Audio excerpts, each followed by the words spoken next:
Shalom, selamat hari Minggu saudara-saudara yang dikasihi dalam Tuhan Yesus. Siapa saja saudara diberkati oleh Tuhan. Oleh karena memasuki bulan baru, saudara dan saya masih diberi anugerah untuk hidup dalam kasih Tuhan.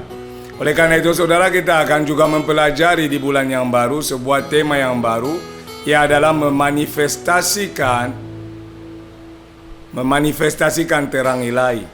Saya mengulangi, memanifestasikan terang ilahi yang terdapat di dalam Matius 5 ayat 13 sampai 16. Matius 5 ayat 13 sampai 16 dengan tema memanifestasikan terang ilahi. Judul perikopnya adalah tentang garam dan terang dunia. Kamu adalah garam dunia. Jika garam itu menjadi tawar, dengan apakah ia diasinkan? Tidak ada lagi gunanya selain dibuang dan diinjak orang. Kamu adalah terang dunia. Kota yang terletak di atas gunung tidak mungkin tersembunyi. Lagi pula orang tidak menyalakan pelita, lalu meletakkannya di bawah gantang, melainkan di atas kaki dian, sehingga menerangi semua orang di dalam rumah itu. Demikianlah hendaknya terangmu bercahaya di depan orang, supaya mereka melihat perbuatanmu yang baik dan memuliakan Bapamu yang di sorga. Amin. Bicara terang saudara adalah hal yang secara umum kita memahami tentang cahaya. Tetapi saya mengambil beberapa definisi terang di dalam Kamus Besar Bahasa Indonesia supaya kita memahami dengan makna yang lebih baik. Yang disebut di sini adalah yang pertama, keadaan di mana orang dapat lihat dan mendengar. Itu yang pertama. Selanjutnya dikatakan nyata, jelas, cerah, bersinar, bersih, jernih, cahaya, sah atau yang terbukti. Jadi itu adalah terang-terang adalah sesuatu yang nampak, sesuatu yang nyata, sesuatu yang jelas, dilihat, dialami oleh orang lain. Oleh karena itu Alkitab mencatat di ayat yang baru kita renungkan tadi, bahwa kita adalah terang, bukan akan menjadi terang, bukan.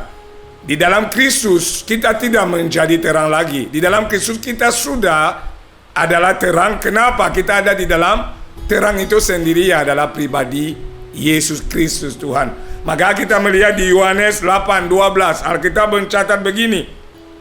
Maka Yesus berkata pula kepada orang banyak, katanya, Akulah terang dunia. Barang siapa mengikut aku, ia tidak akan berjalan dalam kegelapan, melainkan ia akan mempunyai terang hidup. Jadi Yesus sendiri menyatakan dia adalah terang. Dan karena saudara dan saya ada di dalam iman kepada Yesus Kristus, saudara disebut terang. Karena terang yang ada di dalam diri saudara, yang adalah Yesus oleh Roh Kudus yang saudara terima, menjadi nyata bagi saudara, sehingga saudara disebut juga terang. Kenapa? Ketika saudara beriman kepada Yesus, saudara menjadi satu kesatuan dengan Yesus itu. Maka saudara disebut tubuh Kristus, yang Yesus disebut kepala. Ini perlu kita pahami lebih dulu. Di dalam Kristus Yesus kita ini adalah terang, bukan akan menjadi terang. Kita sudah terang karena kita ada di dalam sumber terang itu. Maka pertanyaannya hari ini dalam renungan kita adalah, kenapa saudara dan saya harus memanifestasikan terang ilahi itu?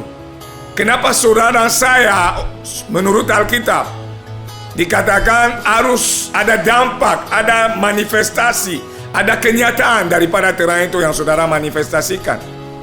Yang pertama yang saya catat adalah karena hakikat saudara dan saya memang adalah untuk memanifestasikan terang itu.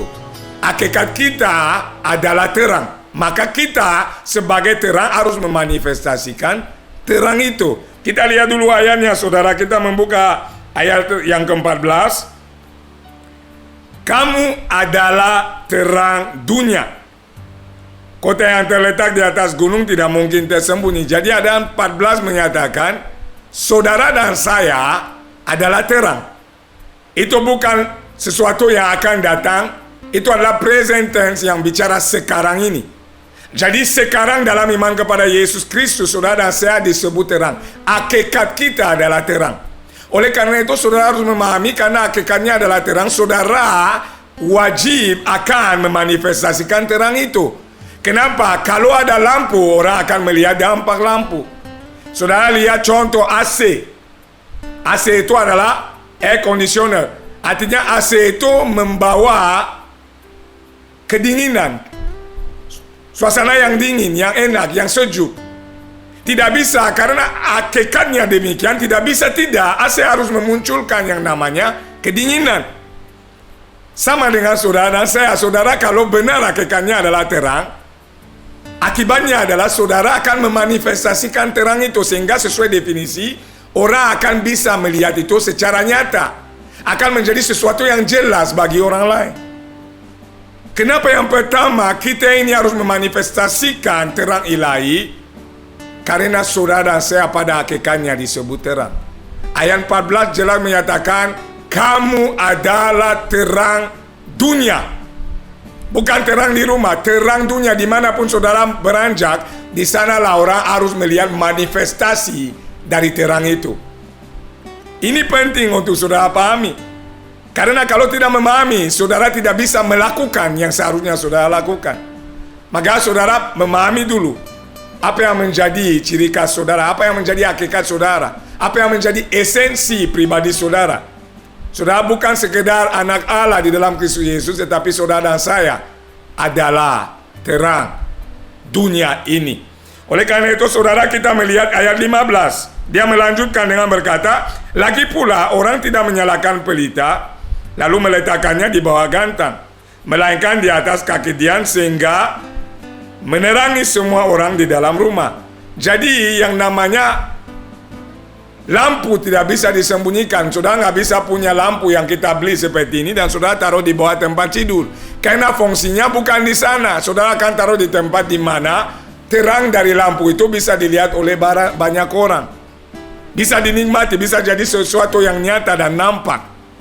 Itu sama dengan kita. Tuhan menempatkan kita di dunia. Dia berkata kita bukan berasal dari dunia ini. Kenapa? Kita telah dilahirkan kembali dalam kasih karunia di dalam Yesus Kristus. Tetapi dia mengirim kita di dalam dunia. Kenapa? Dunia bicara kegelapan, supaya melalui kita dunia dapat melihat Kristus yang adalah terang dan yang tinggal di dalam kita. Sesederhana itu. Kristus adalah terang. Di dalam Kristus kita menjadi terang. Di dalam Kristus kita adalah terang. Tetapi dunia harus bisa melihat terang itu. Kenapa? Hakikat kita adalah memanifestasikan terang itu. Ini yang pertama. Jadi hakikat saudara dan saya adalah terang, sehingga manifestasi terang itu harus menjadi sesuatu yang sangat-sangat wajar dan lazim. Bukan sesuatu yang heboh, bukan sesuatu yang mustahil. Itu nyata. Kenapa? Hakikatnya begitu. Sekarang kita ke poin kedua. Kenapa saudara dan saya harus memanifestasikan terang ilahi? Yang kedua yang saya catat di sini adalah karena saudara, terang itu harus menjadi nyata bagi orang lain. Karena terang itu harus jadi nyata bagi orang lain. Kita melihat ayat 16. Demikianlah hendaknya terangmu bercahaya di depan orang, supaya mereka melihat perbuatanmu yang baik dan memuliakan Bapamu yang di sorga. Hendaknya terangmu bercahaya sehingga dilihat orang lain.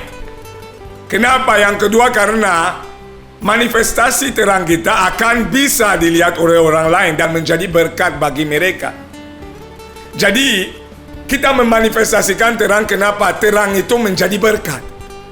Yesus ketika ada di bumi saudara, apapun yang dilakukannya menjadi berkat bagi orang lain. Oleh karena itu saudara dan saya adalah terang karena ada di dalam Kristus, harus bisa memanifestasikan terang yang sama supaya orang lain bisa melihat terang itu. Kenapa orang lain? Tadi saya sudah sampaikan ada di dalam kegelapan. Karena bicara dunia, bicara kegelapan. Orang tidak tahu arah, orang tidak tahu apa yang dia mau, orang tidak ada kepastian. Tetapi terang bicara kepastian, terang bicara sesuatu yang dibutuhkan. Oleh karena itu, saudara saya harus memanifestasikannya, sehingga orang di sekitar kita dapat melihat Kristus yang adalah terang melalui kita. Itu penting. Maka kita disebut saksi-saksi Kristus. Tentunya saksi mewakili orang yang disaksikan. Kita menjadi terang dalam anugerah Tuhan untuk orang lain dapat melihat terang itu, dan melalui terang itu orang dapat datang kepada terang itu. Dunia tidak suka kegelapan. Lihat manusia, tidak ada manusia yang suka kegelapan, kecuali dia mau melakukan kejahatan. Orang yang mau melakukan kejahatan cari tempat di mana tidak bisa dilihat. Tapi ingat baik-baik definisi terang tadi, dia dilihat, dia jelas, dia nampak. Sehingga orang yang di dalam kegelapan tidak mau ada di tempat orang melihatnya. Pencuri tidak mau datang siang hari. Orang yang berzina cari tempat yang tersembunyi untuk melakukan perbuatan yang jahat itu. Kenapa demikian? Karena itu kegelapan. Tapi terang itu selalu nampak sehingga orang perlu melihat terang. Dan terang itu selalu akan muncul, saudara, dalam aplikasi hari-hari ini adalah melalui perbuatan saudara. Perbuatan saudara sangat penting untuk menunjukkan terang yang saudara miliki. Kenapa? Apa yang muncul di luar adalah apa yang berasal dari dalam. Kalau benar-benar di dalam saudara ada terang, seharusnya yang keluar itu menggambarkan terang itu. Dan yang menggambarkan di luar adalah perbuatan-perbuatan kita. Tidak bisa saudara menyatakan saudara ada di dalam Kristus, saudara itu percaya kepada Tuhan, tetapi perbuatan saudara bertentangan dengan kebenaran yang adalah terang itu. Tidak bisa. Itu adalah penipuan. Itu adalah kebohongan.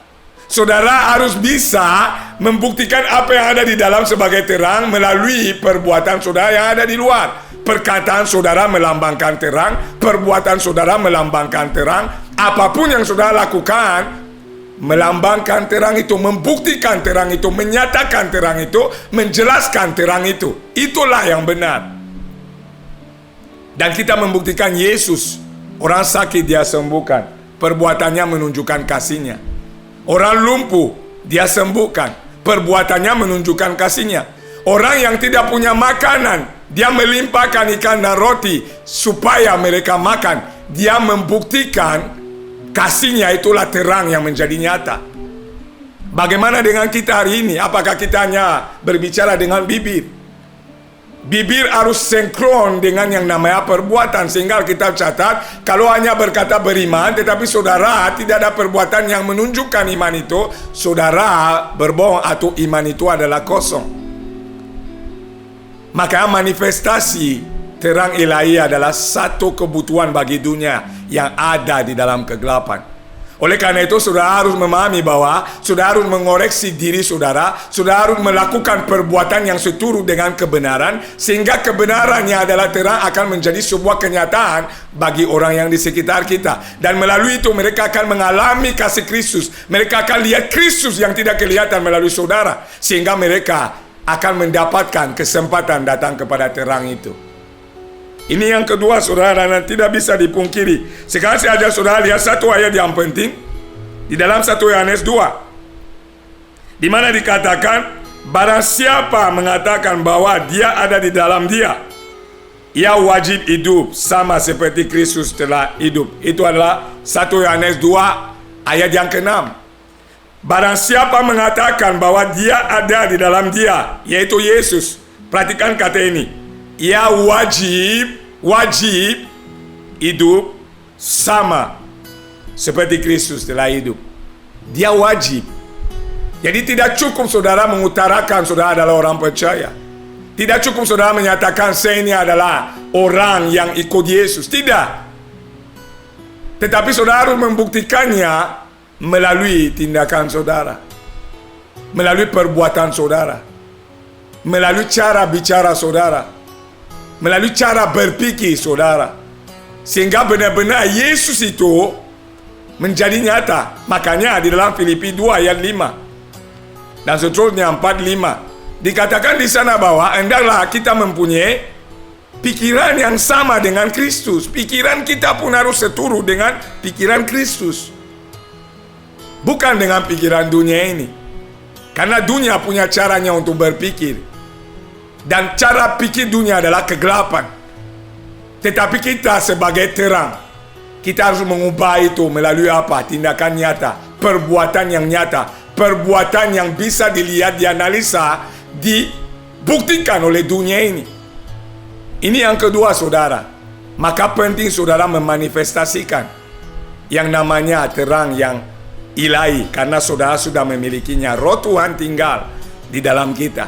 Tubuh kita adalah bait Allah. Sehingga hari ini orang percaya bisa diidentifikasikan melalui pola hidup mereka, melalui cara bicara mereka, melalui apapun yang mereka lakukan. Kenapa? Kebenaran tidak bisa menjadi kegelapan. Nggak bisa dalam waktu yang sama orang ada dalam terang, dalam waktu yang sama juga dia ada dalam kegelapan.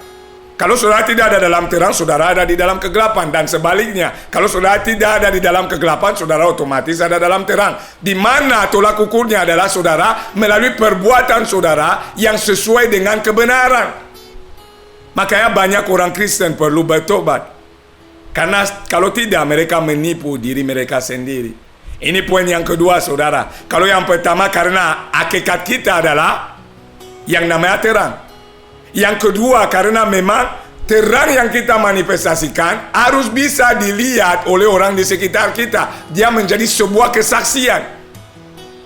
Maka kita baru rayakan yang namanya peringatan akan hari Pentakosta, di mana Roh Kudus dicurahkan dengan tujuan melengkapi orang percaya untuk menjadi saksi Kristus di Yudea, Samaria, sampai ke ujung bumi. Yerusalem, Yudea, Samaria, sampai ke ujung bumi. Dan sebagai saksi itu, saudara harus bisa membuktikan apa yang saudara saksikan. Melalui apa? Poin kedua menyatakannya melalui pola hidup kita, melalui perbuatan kita. Maka ayat 16 jelas dia berkata, demikianlah hendaknya terangmu bercahaya di depan orang. Kalau tidak, saudara dan saya menjadi batu sandungan. Bukan percaya, saudara justru membawa kegelapan bagi mereka yang sudah di dalam gelap. Mereka semakin terjerumus dalam kegelapan. Tetapi karena kita ada dalam terang, kita adalah terang, kita akan percaya sehingga orang lain akan lihat, oh si A itu baik. Orang kesulitan kita bantu, orang sakit kita kunjungi, orang kekurangan, kalau kita ada kelebihan kita bantu mereka. Tindakan kita adalah nyata, bukan sekedar omong kosong. Itulah saudara hakikat terang itu.